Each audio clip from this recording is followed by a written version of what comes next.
జగద్రక్షకుడైన యేసే నామమునకు మహిమ కలుగుగాక.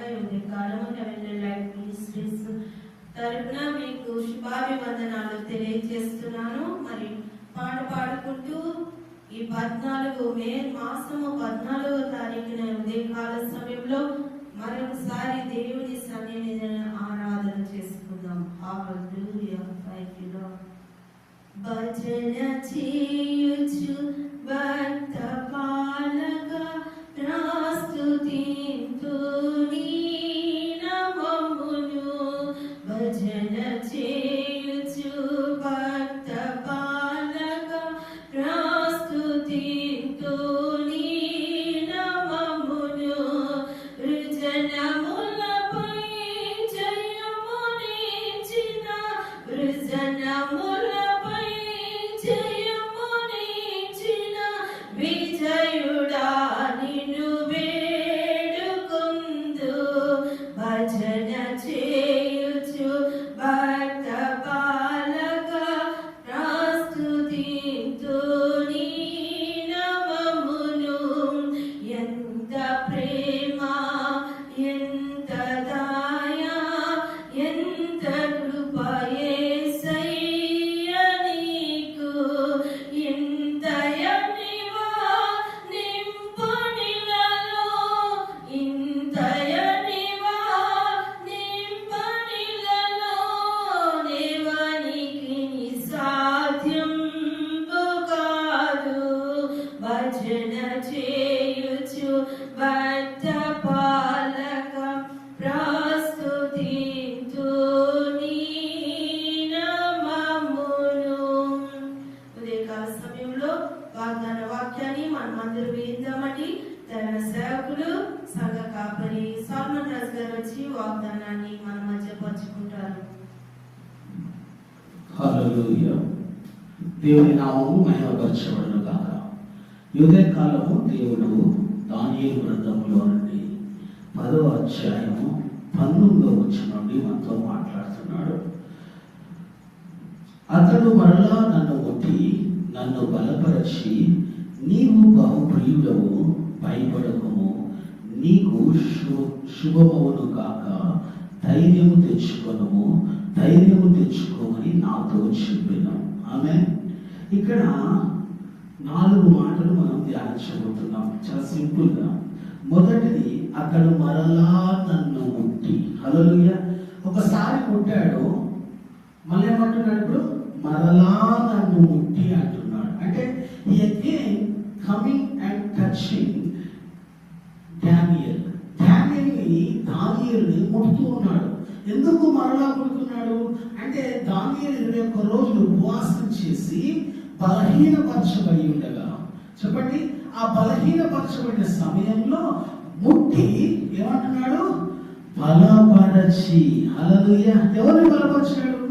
ఎవరినైతే ముడతాడో వారినే బలపరుస్తాడు. హల్లెలూయా.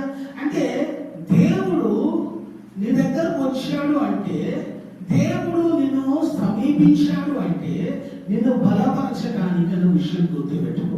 నిన్ను ధైర్యపరచడానికి అనే విషయం గుర్తుపెట్టుకో. ఇంకో మాట ఏమన్నాడు? నీవు బహుప్రియుడవు అన్నాడు. ఏమన్నాడు చెప్పండి? మనము యేసుక్రీస్తు గురించి మనం చదువుతూ ఉంటాం. ఏమని? నీవు నా ప్రియ కుమారుడు అని, కదా? అవునా కదా? మరి దావీదు గురించి ఏం చదువుతుంటాము? నా హృదయానుసారుడు అని చదువుతుంటాం. కానీ దానియేలు గురించి ఏం చెప్పబడింది? బహుప్రియుడవు, గ్రేట్లీ బిలవెడ్. చెప్పండి, ఇంగ్లీష్ లో మనం చదివితే నీవు బహుప్రియుడవు అనే మాటను గ్రేట్లీ బిలవెడ్ అనే మాట. హల్లెలూయా. ప్రియుడవు కానీ చాలా బహుప్రియుడవు అనే మాటను అంటే గ్రేట్లీ, చాలా ఉన్నతమైన ప్రియుడవు అంటే ఆ మాట ఎవరు అనిపించుకుంటారు? ఆ మాట అనిపించుకోవాలంటే అసలు నీకు నాకు ఎంత నమ్మకత్వం ఉండాలి, యథార్థత ఉండాలి, పరిశుద్ధత ఉండాలి, మన జీవితం ఎంతగా దేవునికి సమీపంగా ఉండాలి, ఎంతగా దేవునికి అనుకూలమైన జీవితం జీవించాలి అంటే ఎవరు పడతాను అంటాడా దేవుడు? బైబిల్ నందునే అన్నాడా? మోషేని, అబ్రహాముని, ఇస్సాకుని, యాకోబును, సమూయేలు కావచ్చు, లేకపోతే దావీదు కావచ్చు, సొలొమోను కావచ్చు, ఏలియా, ఎలీషా, ఎజెకియేలు, ఇర్మియా, యెషయా, ఇంతమంది సేవకులు ఉన్నారు. వీరు ఎవరిని అనలేదు. కానీ దేవుడు బహుప్రియుడు అని దానియేలును ఎందుకు అన్నాడు అంటే, దానియేలు ఎంత నమ్మకమైన వాడు, ఎంత పరిశుద్ధుడు, ఎంత యథార్థవంతుడైతే ఆ మాట అంటాడు. ఈరోజు నీవు నేను కూడా దేవుని చేత బహుప్రియులుగా పిలువబడటం అదొక గొప్ప ఏమంటారు ఆశీర్వాదము. ఇప్పుడు మనందరికీ తెలుసు, చాలా మంది సేవకులు పాస్టర్ అని పెట్టుకుంటారు, కొంతమంది రెవరెండ్, కొంతమంది రైట్ రెవరెండ్, కొంతమంది మోస్ట్ రైట్ రెవరెండ్, కొంతమంది బిషప్, కొంతమంది ఆర్చ్ బిషప్, కొంతమంది ఇంకా రకరకాల పేర్లు పెట్టుకుంటారు కదా. అంటే వారు జీవించే కొద్దీ, వారు దేవుడితో నడిచే కొద్దీ వారికి ఏమవుతుంది, బిరుదు పెరుగుతూ ఉంది. అంటే ఆ బిరుదు ఏమవుతుంది, ఇంకా వాళ్ళకి ఉన్నతమైన స్థాయికి వెళ్తుంది. ఇక్కడ దానియేలు కూడా ఏమవుతుంది చెప్పండి, బహుప్రియుడు అనే బిరుదుగా ఇచ్చేయబడింది.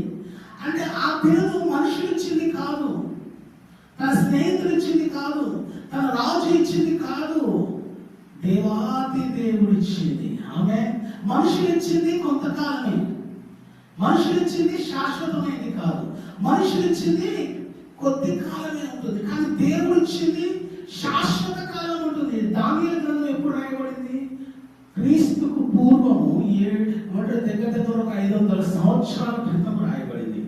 అలాగే 500-600 సంవత్సరాల మధ్యలో. అంటే అప్పుడు రాయబడింది, అప్పుడు పిలువబడ్డాడు దానియేలు బహుప్రియుడు అని. అది ఇప్పుడు కూడా ప్రకటించబడుతుంది, ఇప్పుడు కూడా తెలియచేయబడుతుంది. అంటే అర్థం ఏంటి, దేవుడు బిరుదిస్తే అది శాశ్వత కాలం ఉంటుందని అర్థమవుతుంది. నీవు నేను నమ్మకంగా జీవించామనుకోండి, నీవు నేను యథార్థంగా జీవించామనుకోండి, దేవుడు మనకు కూడా ఒక బిరుదుని పోతున్నాడు. పరలోకంలో ఒక కొత్త నామమును, కొత్త బిరుదుని నీకు నాకు దయచేస్తాడు. ఆమేన్. కాబట్టి ఏం చేయాలి, నమ్మకంగా జీవించాలి. ఇంకో మాట మనం చదువుతున్నాం, భయపడకు నీకు శుభమవును గాక. హల్లెలూయా. బహుప్రియుడే దానియేలు, కానీ ఏమంటున్నాడు, భయపడకు అంటున్నాడు, నీకు శుభమవును గాక అంటున్నాడు. ఈ మాట మనం అనేక మంది జీవితాల్లో మనం చదువుతుంటాం. అందరికీ తెలుసు, డిసెంబర్ వచ్చిందంటే చాలు ఈ మాట మనం బాగా చెప్తుంటే ధ్యానిస్తూ ఉంటాం. ఎవరితో, మరియతో దూత మాట్లాడు, భయపడకుము నీకు శుభమవును గాక. హల్లెలూయా. అంటే ఈ ఉదయకాలము నువ్వు భయపడుతున్నామో, నీకు ఒక శుభం వచ్చినప్పుడు దేవుడు దయచేస్తున్నాడు. ఏంటంట, నిన్ను ధైర్యపరుస్తానంటున్నాడు, నిన్ను బలపరుస్తానంటున్నాడు, నిన్ను ఏం చెప్తున్నాడు చెప్పండి, బహుప్రియుడుగా నిన్ను పిలుచుచూ ఉన్నాడు. హల్లెలూయా.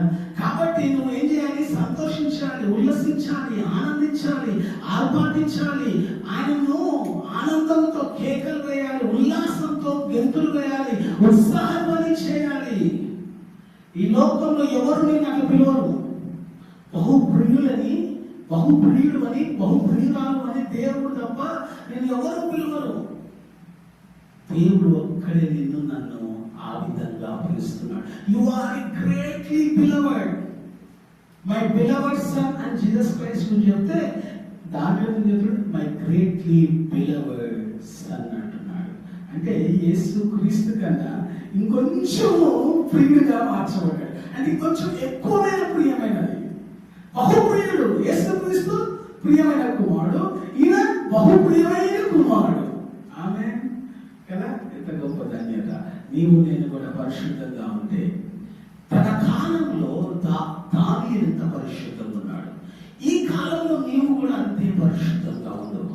కాలాలు మారుతుండొచ్చు, కాలంలో ఉన్న పరిస్థితులు మారుతుండొచ్చు, కానీ ఏ కాలంలో అయినా కానీ దేవుడు కొరకు అనేక మంది పరిశుద్ధంగా ఉన్నారు, నమ్మకంగా ఉన్నారు. ప్రతి కాలంలో దేవుడు కొరకు పరిశుద్ధమైన జీవితం జీవించి, నమ్మకమైన జీవితం జీవించి, యథార్థమైన జీవితం జీవించిన వారు మనం గమనిస్తూ ఉంటాం. ఈ కాలంలో నీవు నేను ఒక సవాలుగా తీసుకొని ఈ పాప ప్రపంచంలో, పాపపు లోకంలో పరిశుద్ధంగా జీవిస్తే ఒకరోజు దేవుడు ఈ లోకమందరి ఎదుట నిన్ను నన్ను బహుప్రియులుగా పిలవబోతున్నాడు. దేవుని మాటలు దీవించును గాక. ఆమె పరిశుద్ధుడానికి వందనాలు. నువ్వు మాట్లాడిన వాక్యమును బట్టి, సత్యమును బట్టి, జీవమును బట్టి నీ వందనాలు. అవును ప్రభువా, నువ్వు మరలా వచ్చి తట్టి మమ్మల్ని బలపరుస్తూ ఉన్నావు. మేము కృంగిపోయి ఉండొచ్చు ప్రభువా, మేము బలహీనపడిపోయి ఉండొచ్చు, కానీ నువ్వు మమ్మల్ని బలహీనపరచకుండా, కృంగిపోనీయకుండా మా దగ్గరకు వచ్చి మమ్మల్ని ముట్టి, మమ్మల్ని తాకి, మమ్మల్ని బలపరచి నీవు నాకు బహుప్రియుడు అని మమ్మల్ని పిలుస్తూ ఉన్నావు. భయపడతంటున్నావు, నీకు శుభమవును కాక అంటున్నావు, మమ్మల్ని ధైర్యపరుస్తున్నావు, నువ్వు మమ్మల్ని బలపరుస్తూ ఉన్నావు. తండ్రి నీకు స్తుతులు చెల్లిస్తున్నావు. ఈ విన్న వాక్యము తండ్రి ఎవరైతే వాక్యం వింటున్నారో వారి జీవితాల్లో అది నెరవేర్చబడను కాక అని ప్రార్థన చేస్తూ, వారు కూడా నీ కొరకు పరిశుద్ధమైన జీవితం, నమ్మకమైన జీవితం, యథార్థమైన జీవితం జీవించడానికి వారిని ఆయుధపరచమని అడుగుతూ యేసు నామములో అడుగుచున్నాం తండ్రి, ఆమేన్. హల్లెలూయా. దేవుడు అందరిని దీవించును గాక. మరి పాస్టర్ సాల్మన్ గారు యూట్యూబ్ ఛానల్ ప్రతి ఒక్కరు సబ్స్క్రైబ్ చేసి, లైక్ చేసి, షేర్ చేయాల్సిందిగా కోరుతూ ఈ మాటలు ముగిస్తున్నాను.